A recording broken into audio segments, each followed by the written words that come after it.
I'm very grateful tonight for those beautiful readings.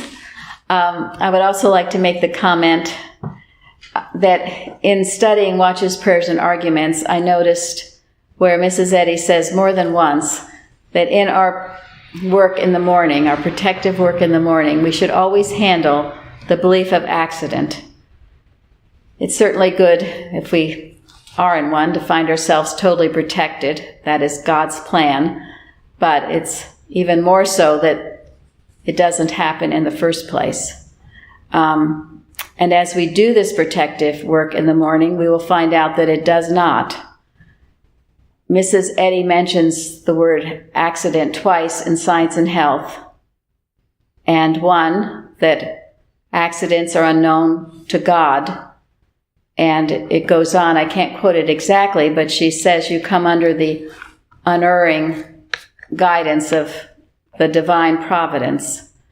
And in that way, we can avoid it from even entering our experience. Luann read that quote at the end of our Bible study, which I was very grateful for. And I would just like to mention one other thing, and that was also at the end of our round table in Miscellaneous Writings on page 268, where Mrs. Eddy says, and listen carefully, God's preparations for the sick are potions of his own qualities.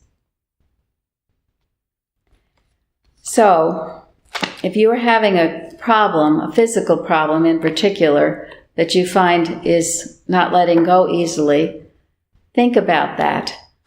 You know, the material world, the materia medica, will give you all kinds of medicine and other things for healing.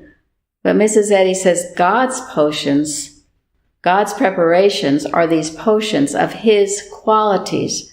And what are his qualities? Gratitude, loving kindness, loving our neighbor as ourself. So many things. You can think of the 7 synonyms and think of these qualities. Certainly honesty, fidelity. And as we live God's qualities, they are healing agents. They not only keep us well, they will heal anything that doesn't seem to be right. They just come in to purify and strengthen. It is so true. Think God has given us everything we need. We need nothing more than what he has given us. We just have to do it and work with it.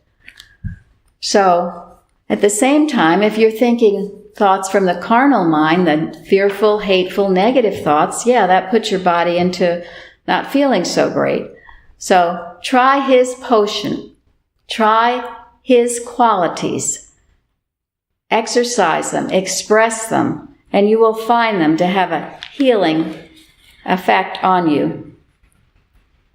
And it reminds me too, in Science and Health, page 248, let unselfishness, goodness, mercy, justice, health, holiness, love reign within us, and sin, disease, and death will diminish until they finally disappear. Thank you all for a wonderful service tonight.